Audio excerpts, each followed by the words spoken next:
Hello and welcome to a very special episode of Altitude. My name is Helen Fuge and I work in HR at NATS, and I'm thrilled to be back here hosting today. I'm thrilled because me hosting means one main thing, that air traffic control recruitment is live again. Now, since our last round of recruitment, we've been inundated with questions about the application process, what training looks like, what does it really look like when you're live in a traffic environment. So I am delighted today that I'm able to bring with you some experts in the room who can share their experiences.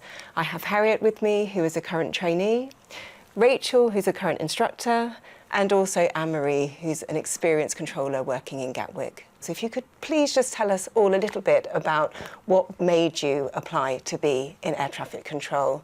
So Harriet, if I can come to you first. So hello everybody, my name's Harriet and I'm a trainee air traffic controller at the moment at the college.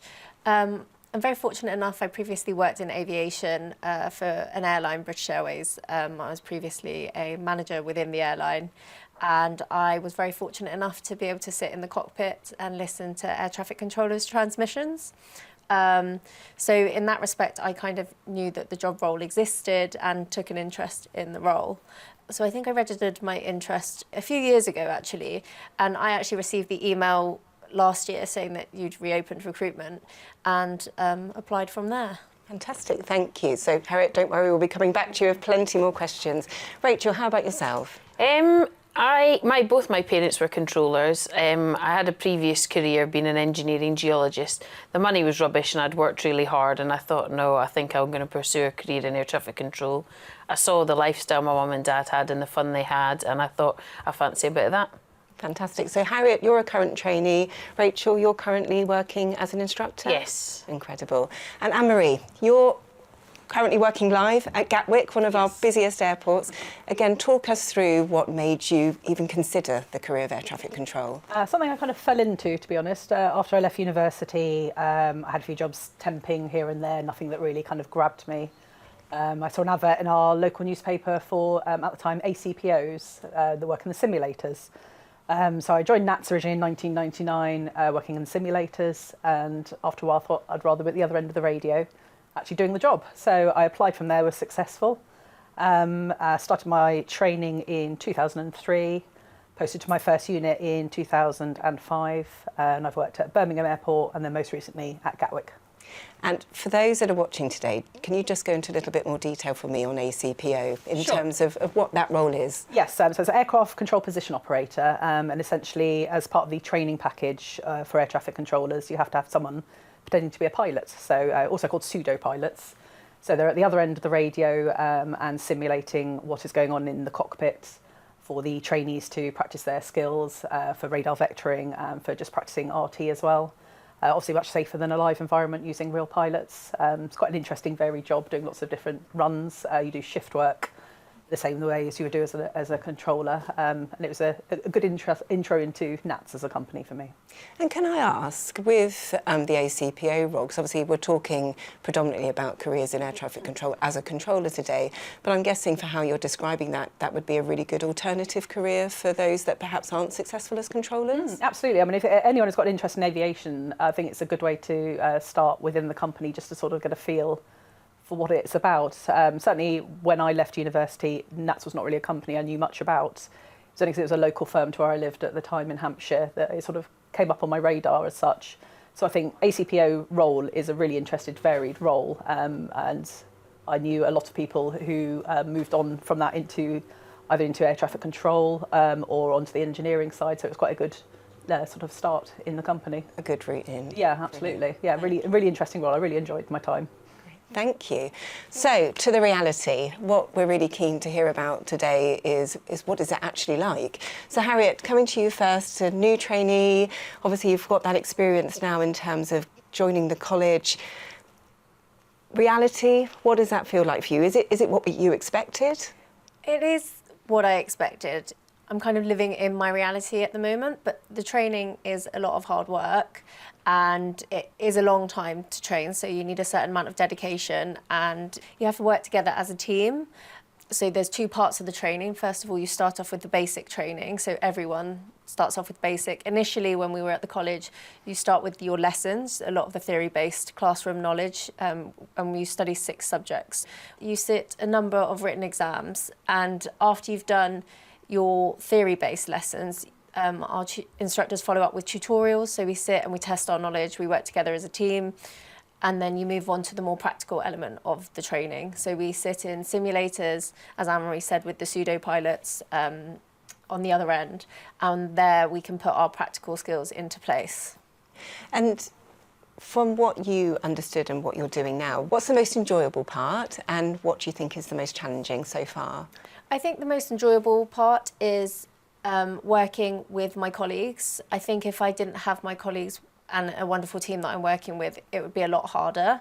I also think the instructors are there to help us. They want us to achieve our goals and they instill belief within us. The challenging part is there are certain hurdles that you need to pass throughout the training college. And if you look at it long term, it's quite a long goal that you're trying to achieve. So how I manage that is I kind of break it down to each hurdle and just focus on the hurdle in front of me at that moment. And at times it's hard to balance sometimes the theory against the practical, and it can be challenging to prioritise which one you need to do at that necessary time. Perfect. So that leads me beautifully into yourself, Rachel. So you mentioned there a couple of times, Harriet, about the role of your instructor and how important that is in terms of the support for the students. Rachel, can you tell us a little bit about, as an instructor, how do you support them through that learning journey? And if somebody is successful, what can they expect, I suppose, in terms of their experience in the college?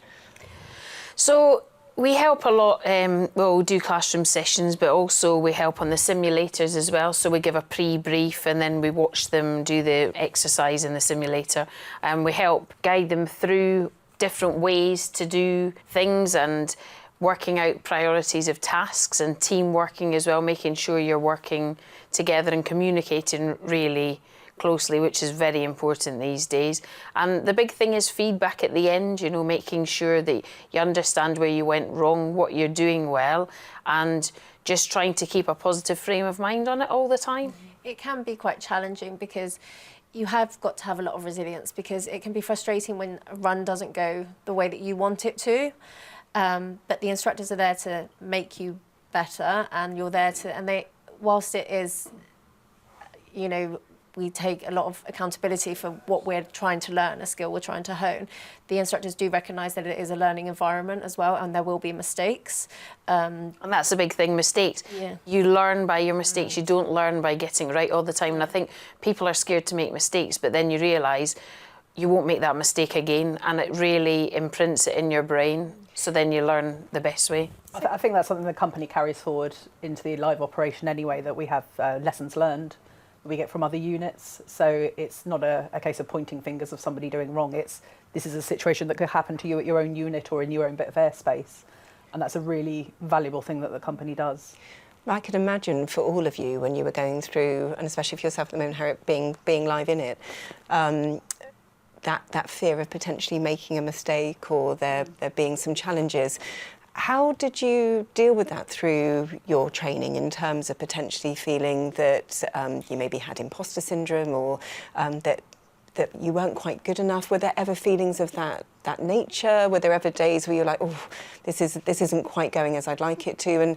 And if so, how did you deal with any setbacks through your training? I think it's only human nature to have that self-doubt. You know, if you do something wrong, you kind of want to beat yourself up a little bit about it. But as we just mentioned about it, everything's a learning experience. And I think the college course and then your unit training, wherever you end up, prepares you for that. And it's all about, I was always taught about having tools in the toolbox, and making a mistake is one way of putting a tool in that toolbox. That would be something that the next time a similar situation arises, you're less likely to make the same mistake because you've already experienced it, or you've seen a colleague experience it. And that goes back to the sharing environment that we have, the no blame culture, is that we are all doing the same job with the same end, and safety is the most important thing in everything we are doing. So I think you have to have a certain strength of character, as Harriet mentioned, going through your training, that resilience and that determination to keep going. But we are very well prepared before we go into the live environment to be able to deal with any situations like that. And then there is always the support as well from your colleagues, from your watch manager, from your training officer. if you feel that there are any issues, you know, there is always someone there to look out for you. How about for yourselves? So, Rachel, if I come to Well, you I think first. the biggest thing is the majority of us are really self-critical. Yeah. And I think that is actually a really good thing. We need to look into why we're getting things wrong and how to put that right for the future, don't we? Yeah. And like you say, toolbox is a massive thing. It's about filling that up as much as you possibly can. Yeah, every day's a learning day. You know, I've been a controller for 20 years now, and I still see situations or you know, something unfold that I've not seen before. But having had experience in other situations before, that's something you can then use to deal with it. And it's about making the mistake, isn't it? But making a mistake's not the problem. It's correcting it as soon as you possibly can afterwards. Yeah. So we don't get annoyed with anyone training that makes a mistake, because we all do it throughout our life all the time. It's the speed that you recognise you've made the mistake and rectify the change is the biggest thing. Yeah. And no one is 100% flawless. No. And that's something that you have to accept yourself. As you said, the self-critical side of things can be quite difficult to deal with, but it's something that you learn. Although it's an important aspect of the personality, it's not something you can dwell on, otherwise you won't speak to another aeroplane. And you've both touched upon there actually the importance of sort of colleague or peer support. Harriet, coming fairly new into the college, how have you found that in terms of, because you're part of a group, aren't you? You start almost in a class of students together. Have you felt that sense of sort of camaraderie or support? Definitely, our cohort is a wonderful cohort to work with, and I learn best when I learn with people, not just by myself. Obviously, there's the element of learning all the material myself, but the experience would have been a lot harder had I not have my course colleagues around me. And as Anne-Marie said, you learn from your colleagues. So when we're on our simulator runs, we have two roles. One's a tactical planner and the other's a planner. So one's a controller and one's the planner or coordinator. And I definitely learn by watching my colleagues' runs, and I'm sure they learn when they watch my runs as well, whether they go good or bad. Like, you're still learning from one another, and I think that's a very important part of the training, and I'm definitely very grateful for my course colleagues. I think that's vital as well, isn't it? It's massively teamwork. You need each other to look after each other. When you're doing the job, it's hugely teamwork as well, everyone around you, and that's what makes it so special, and you get really close bonds. Absolutely, yeah. That's really important to get through the difficult days when we're very busy, in unusual circumstances. The fact that you can rely on everyone around you is a really key part of the job, I think. And as Harriet said, if you have that strong group going through the college as well, that really helps. And it is about teamwork, very much so. You know, we're not all working in isolation, and it was something that was very much pressed to me when I was at college, is that we're not all in competition for a job. There is a job for all of us. That's why we've been selected to be on the course. So there's no point trying to be better than somebody else. You be the best person you can be and be the best controller you can be, and you'll be successful at whatever unit you end up at. And with that ethos, it probably makes it really easy then to make friends and make friends for life. So I suppose probably what a lot of people want to know about today is actually, is it fun? Are there social elements that you also get involved in? And I suppose for Rachel and Anne-Marie, have you got friends from life from the experience that you've had? So Harriet, let's start with, in terms of where you are and being in the college. Is it fun? What do you do? It is a lot of fun. I love being on the simulator, so that's one of the fun parts for me. Our instructors make it fun. When we do our tutorials, they use fun learning techniques to make it not mundane or boring. And working with my colleagues is a lot of fun day to day. We also have set up some social activities, so we're not only just socialising in the college. There's a football team or a badminton team, so then we can socialise outside of work and also let off some steam, so it's not just all air traffic. It's not all work, there's some play. Plenty of play. And would you say that was similar for when the two of you trained? How have you found both the work side but the social aspect, and has that remained, I suppose? Yeah, I mean, it's great. When you're training, you're a really close-knit community, and then when you actually get onto a watch system, you're like part of a little family, and everyone's there to look after you, and it's nice because you all work the same sort of shifts. You end up going out on a Monday night when everyone else is going out on a Saturday night, so it's quite fun, and you get to know each other well. You have, like you say, sport. We have golf days, or days out, and yeah, you get to know each other outside of work really well as well. So, and I think the high pressure environment makes that even better. You work hard, so you play hard as well. I think working in the tower environment as well, it is a smaller team naturally because there's less people on unit. But the watches, the individual watches, we have a 5-watch unit, are very close.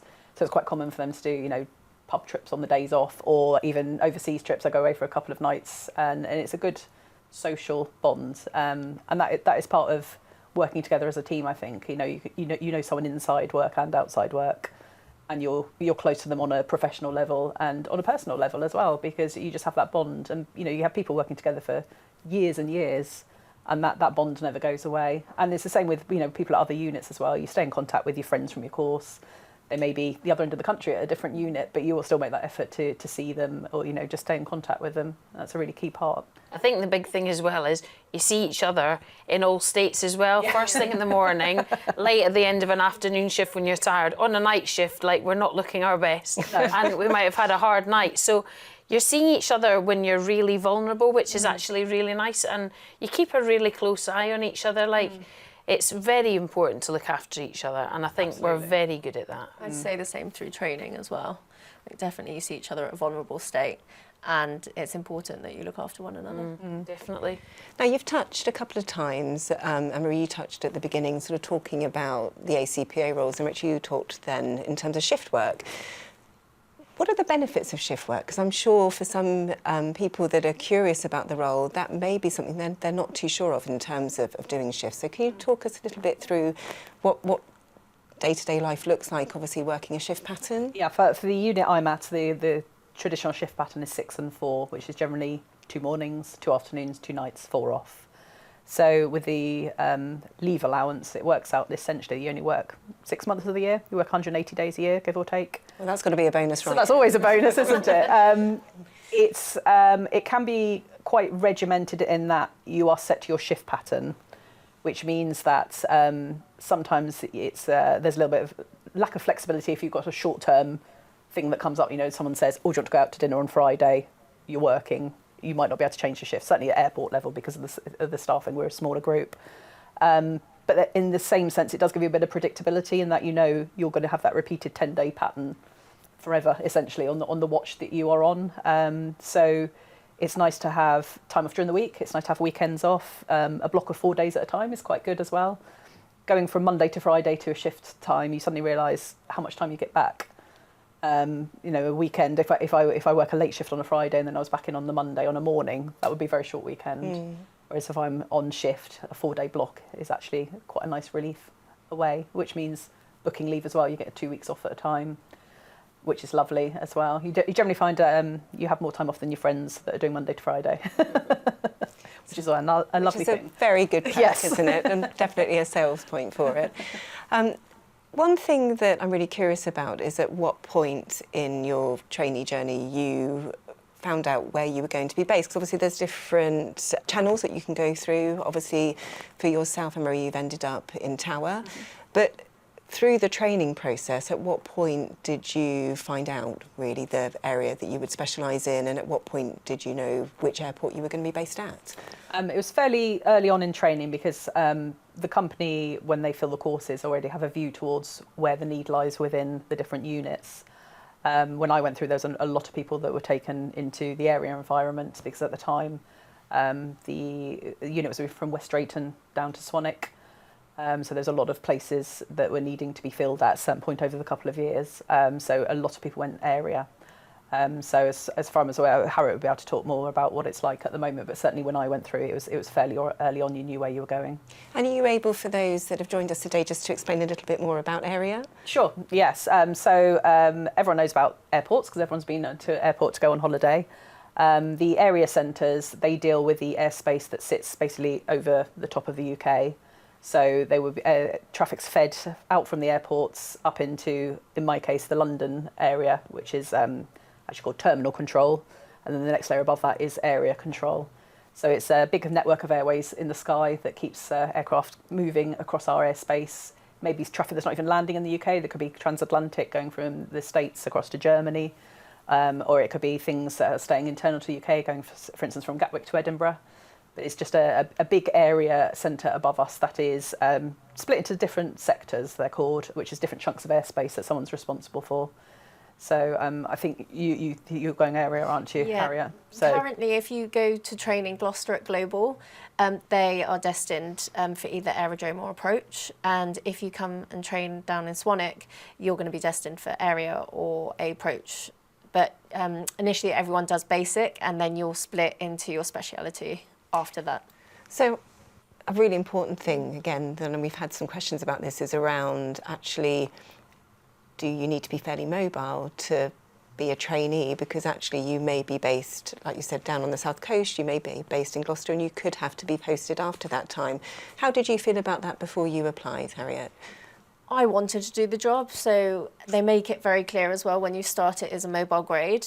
So if you want to do the job, you have to accept on some kind of level that you don't know where you're going to go or where you're going to end up. But ultimately, the reward at the end of all your training is worth it. So I've never really minded moving anywhere, but you do need to be aware that if you do apply for the role, it is a mobile grade. You don't know where you're going to end up till partway through the college as well. In terms of thinking about it from a training perspective and the trainees that you see coming through, Rachel, are there any components that really stand out in terms of attributes or skills that you're really looking for? So when people apply to be an air traffic controller, they have to do 9 aptitude tests. We then do situational judgment tests. We do personality profiling. They do an assessment centre that sort of looks at behavioural traits, I suppose, at that point.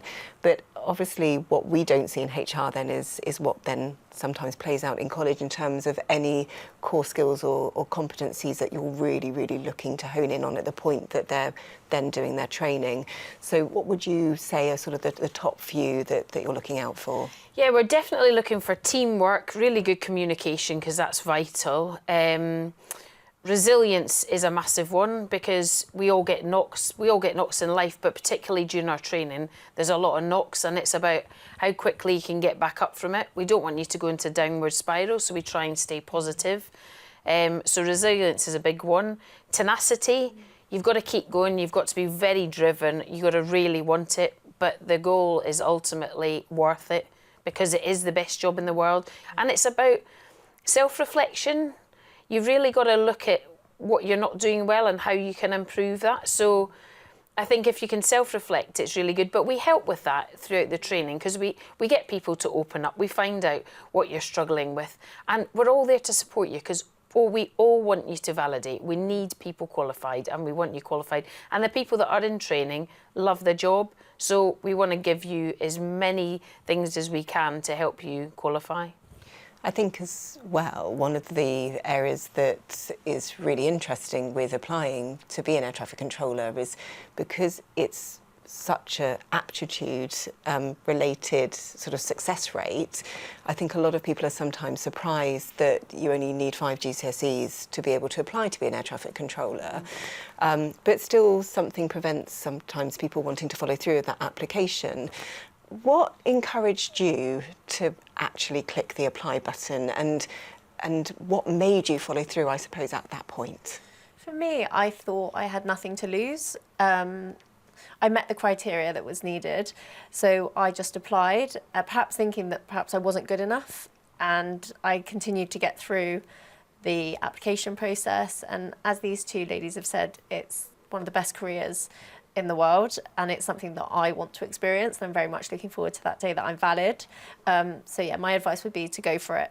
Absolutely, it's totally worth it. There's a lot of hard work involved, but at the end of the day, I still get a buzz plugging in after 20 years, talking to aircraft, which I hope will never go away. And my office definitely has the best view in the world. Without doubt, without doubt. Rachel? Anything that is really worth having, you have to put an awful lot of hard work into, and it's very worth it, because you do have the best job in the world, you earn lots of money, and you work with a great team of people, and you don't get better than that. Was there anything that either of you did to practice before you applied? Well, when I applied, which was a long time ago, we did a lot of spatial awareness tests and things like that. And the thing to look out for as well is give evidence of where you've been almost put down or you've struggled in life, because it's about proving your resilience to us. You need to we've all gone through hard times, and it's about showing how you've come out of it as a better person, because you're always going to keep hitting hard times, and out of hard times comes the good stuff. So, and I think that's the bit I enjoy most, is helping other trainees work through their problems, because I've seen the problems I've worked through and where I've got to in life, and I think that's invaluable. Don't see it as a negative, just turn it into a positive. I think definitely in terms of phase 3 of the interview process, you'll have to learn some material that you'll need for that phase of the interviews, and I definitely say learn that. Like Rachel said, come up with examples of where you've been resilient, where you've had to follow rules, but sometimes necessarily where you've had to bend the rules slightly. But if you can think of all those times in your life where you've been resilient, worked well as a team, when you've been knocked down but can get back up, I think that's a good starting point in preparation for the phase 3 interview.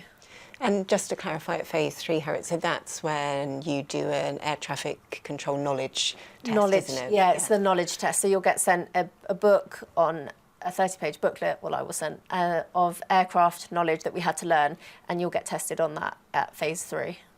And again, any tips for those that are looking to apply? How did you absorb that knowledge? What techniques did you use? I used Post-it notes, I used my friends, I used my wall at home, I read it. I know some of my colleagues, they recorded themselves and they were listening to themselves in the car as they were doing long journeys, just to absorb the knowledge. But definitely, again, as I said, in college, working with my colleagues is such a fundamental part of it. I utilise my friends. I think I was flying at the time and I took one of my friends to Vegas with me, and I gave her the booklet and I was like, okay, we can go to Vegas, but you need to test me on all this knowledge. And she did it while we were away. So that was... Well, I'm sure no one's going to complain about going to Vegas, even if they do have to test you on air traffic control on the way. As someone who's involved in the interview process at that stage, you can tell the people who've prepared from the people who haven't. It's very, very obvious. The people who've prepared to put in that extra time, perhaps around outside of their current job that they're working, to actually learn this stuff and be able to speak with it with some credibility, not just regurgitating. And also those who've done the research on ATC as a whole. There's plenty of information out there on the internet. It doesn't just have to be about NATS, it could be about any air traffic control provider. Visit airports. Do what you can to just get something in aviation and get that knowledge. And I think that really shines in an interview, and is something that would stand you in good stead as well. I know we've had some questions that have been sent in to us, and thank you for those that have done that in advance of today.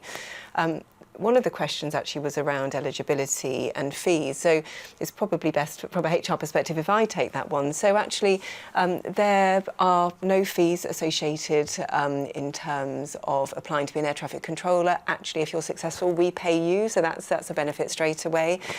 Sometimes there can be additional medical fees for individuals that have applied and may require additional medicals. We cover the first additional medical, but the one thing I am delighted to say is we now also have a social mobility bursary. So that's something that we've introduced this year to obviously ensure that if there are additional medicals, it makes it more affordable. We've also had some questions as well in terms of whether we have an upper age limit, and we don't. So again, just to reassure those that are potentially looking to apply, there is no upper age limit currently. Let me just refer to the other questions, because I know some of them are definitely going to be more accurate answered by yourselves rather than myself. So how many years of training does it actually take, Rachel, to become a qualified air traffic controller? Well, initially, the course at the initial training organisation at the college, that's 12 months now, and then you come to unit, and from arriving on unit, and this is at an area unit, it is approximately 18 months to 24 months. So it's about 3 years, which is less than a degree, really. Yes, so it's not bad, no. Not bad at all. And I know that there's been some questions in particular, perhaps a little bit of a concern about how much maths is required on a day-to-day basis. So, Amir, I'm going to come to you first. Would you say that's a core component of what you're doing every single day? Are you mindful of that? I would say it's something you're probably doing without thinking about. For us, it's calculating departure separations, at the moment time-based, so doing the maths of how quickly you can launch the next aircraft. Something that we have to be mindful of is the wake turbulence, which you'll be learning all about at college, Harriet. Another thing that we have to bring into the mental picture, but it's something you do without thinking about it. I would say it just becomes ingrained into the role, but it's not something you consciously make an effort to be doing. But we do seek a GCSE grade in maths, don't we, for Yes. those applying. So that is something, again, for applicants to be aware of, and English as well, in terms of communication. So we've talked slightly about the work-life balance and the shift work and perhaps some of the plus sides of that. Do you have to learn all of the aeroplane call signs? How do you learn? What, again, we've talked about the techniques of before you join and thinking about the air traffic control knowledge. How do you then continue that learning with other area elements that you're going to need to absorb? I think it's one of those things, like, I'm a practical learner, so we learn a lot of the theory at the college, and then by using it practically, it kind of instills it or ingrains it in you. But you definitely, there's an element of definitely having to keep going over the knowledge and keep refreshing your knowledge, because you're bombarded with a lot of information, but you have to keep updated with it. And we're learning at college specifically a sector, and you're given a booklet about that sector, and you kind of are expected to know that sector inside out, the rules that you need to apply, can't apply, those sorts of things. But definitely, as I've said previously, I think relying on your friends that are also going through the same thing as you is a big tool that I use, so we can test each other's knowledge. I've asked other people to help me, but you just get a long-winded answer because they don't have a clue what you're talking about. They just nod. Yeah, they just nod. But yeah, definitely using your friends. The instructors are always there for us. They said you can come and ask us whenever you need anything. So if you're unclear of anything, you can go and speak to them about it. And then throughout the college, we get lessons that follow on from basic knowledge and builds up your knowledge base even further. And Rachel and Marie, does that learning ever end? No, there's always new aircraft types coming in, new aircraft call signs that you have to remember. It's something that we discussed actually before we started filming this. Every day is a school day, really. There's always something new that comes up, a new event that happens, a new scenario that you've not seen before. So just throwing a new name of an aeroplane into the mix as well, why not? New procedures all A new the time, procedure, isn't oh, there? absolutely, New yes. airspace, and Yeah. so things are always changing, always being updated, Sure. always getting better. So we're always having to learn new material, aren't Yeah. Every unit or piece of airspace has its own manual, effectively, and there's no thing about being static in air traffic. Something's always changing in there, and it could be something that affects an adjacent unit or an adjacent bit of airspace. So it can be quite a global change, or it can be something that's very isolated to you or your unit. But yes, it's something that keeps you on your toes. And a love for learning is probably Absolutely, necessary yes. as well. Reflecting on obviously everything that we've heard today, I mean, there's been some brilliant information, and for those that are considering obviously applying, it's given some really good insight in terms of what it's actually like to be doing the job. If you were to leave those that have watched today with one final reflection or recommendation in terms of their aspirations for the future and becoming an air traffic controller, or a piece of advice, what would that be? Apply today. You get paid very well. You get a lot of time off. You have a lot of time to do all the things you enjoy. Like for me, it's sport, a lot of family time, and you work with a great team of people. It could not be better. Yeah, the working environment is really key, and it's working with that team of people that you can trust. That is something that you can't put money on. It's absolutely amazing to be able to do that, and I feel quite privileged to be an air traffic controller, and I'm very proud to say that I work at Gatwick Airport. And I'd say it's never too late to change your career. I had a career previous to this, and I've now started the journey for hopefully a new lasting career with NATS. So what I've heard today is that there is no risk in applying. Why not? And I think what's also been really inspiring today is hearing from 3 female air traffic controllers and demonstrating the fact that obviously it's also a very diverse career. So I just want to end with thanking you all very much for being open, for being here and letting us know about your experience. And for those of you that have joined us today, a massive good luck for your future, and hopefully you'll be next on this sofa. Thank you.